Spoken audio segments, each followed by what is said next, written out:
Welcome to the deep dive. When we think about security in business, it often feels like an insurance premium. Right. Something you have to pay for. Exactly. A necessary evil. Just seems like this drain on resources, money and time that could be going into exciting new features or expanding the business, just cost. Pure cost, yeah. That's the common view. But what if that's just wrong, completely off base? Yeah. What if security isn't just a cost center, but could actually be, a profit enabler, a competitive edge? That's exactly what we're going to dig into today. We're drawing heavily from Joe Saunders' piece, Security's Profit Impact, Preventative Investment versus Reactive Cost. And it really does challenge that old way of thinking. Okay, so if this common idea is wrong, how do we start looking for the real impact? Is security secretly helping the bottom line, or is it maybe hurting it more than we even realize? Well, let's start with the obvious part first. Okay. The breaches. Yeah, the big scary breaches. Everyone knows they're expensive. That IBM report from 2024, it puts the average cost per breach at $4.88 million. Wow.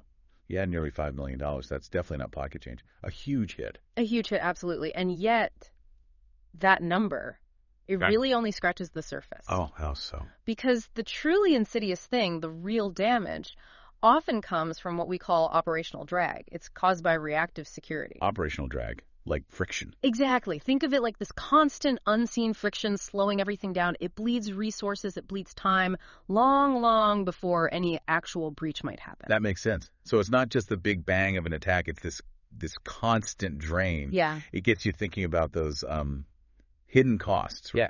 And opportunity costs. Precisely. What are those unseen expenses? What are companies actually missing out on because they're always playing defense, always reacting? So what are they? Let's break them down. Okay, well, first off, there's a huge R&D resource strain. You've got teams constantly pulled away for code scanning, pen testing, then fixing the problems they find. Remediation, yeah. Right, remediation. Right. And then coordinating patch releases out to customers. All of these things, they trigger these long retesting cycles that just gobble up R&D time. Time that could be spent building new stuff. Exactly, building the features that actually make money. Then there are market access barriers. This is a big one. How does that work? Companies literally lose out on big contracts because their security just isn't up to scratch for the customer. Remember Zoom? Vaguely, yeah. Well, initially, they couldn't sell into certain DoD environments, Department of Defense, purely because their security posture didn't meet the baseline requirement. So you just can't sell if you're not secure enough for certain customers. Ouch. Huge limitation on growth. And then there's developer productivity loss. This one's pretty shocking. How bad is it? Studies show engineering teams spend something like 30 to 40% of their time just on security remediation. 30 to 40%. Wow. Not on innovation, then. Not on innovation. And finally, it creates a real competitive disadvantage. If you're slow releasing things because of security headaches, your competitors, they're shipping features faster, probably with security built in from the start, you just fall behind. Okay, so those hidden costs are real, and they sound significant. This whole reactive model you're describing, scan, patch, react, how inefficient is it, really? Oh, it's incredibly inefficient. And often, honestly, it's not even that effective. Really? Yeah. Take memory safety vulnerabilities. These account for like 40 to 70% of identified vulnerabilities in embedded code. Okay, refresh my memory. What are those exactly? Basically, they're flaws where the software messes up with memory reads or writes where it shouldn't. This can cause crashes, weird behavior, or, open the door for attackers. Super common, super critical. Right, so scanners should pick those up easily. You'd think so. But a study from North Carolina State University looked at the Linux operating system over 10 years. Guess what percentage of memory vulnerabilities their scanning tools actually found? Uh-oh. I'm guessing it's low. Try 2.5%. 2.5. Over 10 years. Yep. It just shows that scanning, even though everyone does it, it leaves you incredibly vulnerable. It misses most of the really critical stuff. So scanning isn't the silver bullet we thought it was. Far from it. And even when you do find a vulnerability, patching it creates huge problems. Like what? Isn't it just fix the code? If only. You've got massive coordination costs, getting different teams aligned, regression testing everything. Making sure the patch doesn't break something else. Exactly. Customers often push back, too. They're worried about breaking systems that are currently working, even if they're vulnerable. Yeah, I can see that. If it ain't broke. Right. And then there's just bad timing. You find a critical flaw right before a huge product launch. What do? Delay the launch. Ship with the vulnerability. Nightmare scenario. It means risk just builds up because patches get delayed or sometimes never even happen. It's like trying to fix a leaky pipe with duct tape after the basement's already flooded, instead of just using better pipes in the first place. That's a great analogy. The math here is just brutal. When you're patching reactively, you're not just paying for the code fix, you're paying for all the disruption, the delays, the extra testing, and this huge opportunity cost. Your best engineers are chasing yesterday's problems, not building tomorrow's breakthroughs. Okay, so the case against purely reactive security seems pretty strong. It's costly, inefficient, ineffective. But you mentioned the shift.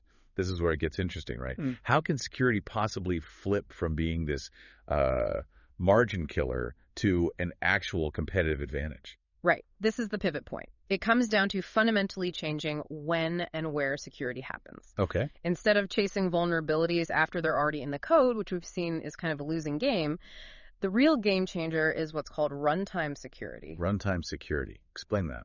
Think of it like building a fortress where the defenses are baked into every single brick as it's laid, rather than just sticking a guard tower on top after it's built and hoping for the best. Okay, so building it in from the start. Exactly. Integrating code protection right into the development process from day one.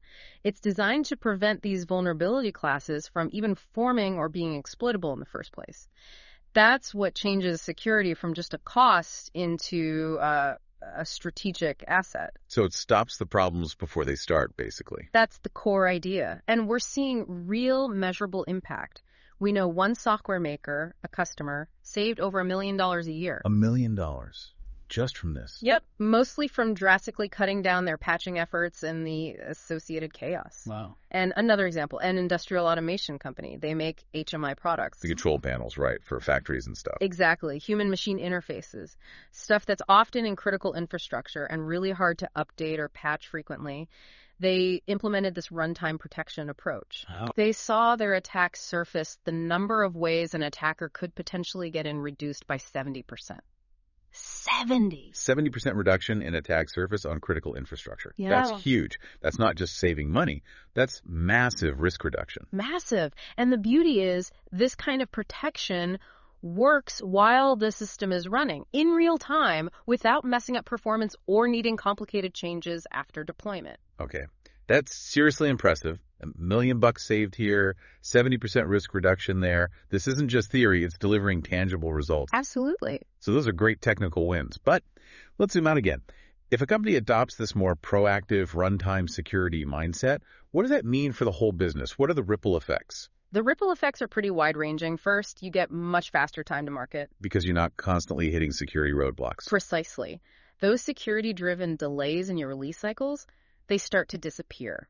Operations become more predictable, too. You can plan patching, if needed, on your own schedule instead of scrambling in emergency mode. Less firefighting. Way less firefighting. That naturally leads to better customer relationships. Your products are more reliable, fewer disruptions, builds trust. Makes sense. And remember that developer productivity, now your engineers are actually focused on building cool new features, the stuff customers want, instead of chasing vulnerabilities all day. Freeing them up for innovation. Right. And maybe the biggest thing, security transforms into a market differentiator. It becomes something you can actively sell, a reason for customers to choose you, not just a box you have to tick for compliance. Okay, that leads perfectly into the next question, which feels almost provocative. Yeah. Can security actually create new revenue? Not just save costs, but actively bring in more money. Yeah. That seems like a big leap. It does sound bold, but the data really backs it up. Let's look at healthcare. Okay. RunSafe Security did a medical device cybersecurity index for 2025. Get this. 83% of healthcare organizations now put cybersecurity standards right into their RFPs. Your requests for proposals when they're looking to buy stuff. Exactly. So security requirements are now upfront in the buying process for 83% of them. And even more telling, 46%, nearly half, said they have actually declined to buy a medical device because of cybersecurity worries. Wow. So weak security is literally costing device makers sales. Direct revenue loss. Direct revenue loss. But here's the flip side, the opportunity. That same study found 79% of those healthcare buyers are willing to pay a premium for devices that have advanced runtime protection built in. 79% willing to pay more. That's huge. It shows security is becoming a value driver. And it's not just medical devices. Look at cars. Connected cars, yeah. Big attack surface there. Huge. RunSafe also did a 2025 connected car survey. 87% of people said a car brand's reputation for strong cybersecurity and privacy would influence their purchase decision. 87%. That's almost everyone. And listen to this. 35%, over a third, said they'd be willing to pay more for a brand known for strong security. So people will actually pay extra for a car they feel is more secure. The data says yes. These numbers, they clearly show customers value security, they demand it, and they're increasingly willing to pay for it. It turns security from a cost drag into a genuine market advantage that can boost your product line's profitability. That really is a complete reframing. It takes that old necessary evil idea and just flips it entirely on its head. Security is a driver of profit and growth. Absolutely. And think about the operational edge. The companies that get this right, that bake security in early, they're going to have faster development, lower operational costs, much stronger customer trust. And access to those markets that demand higher security.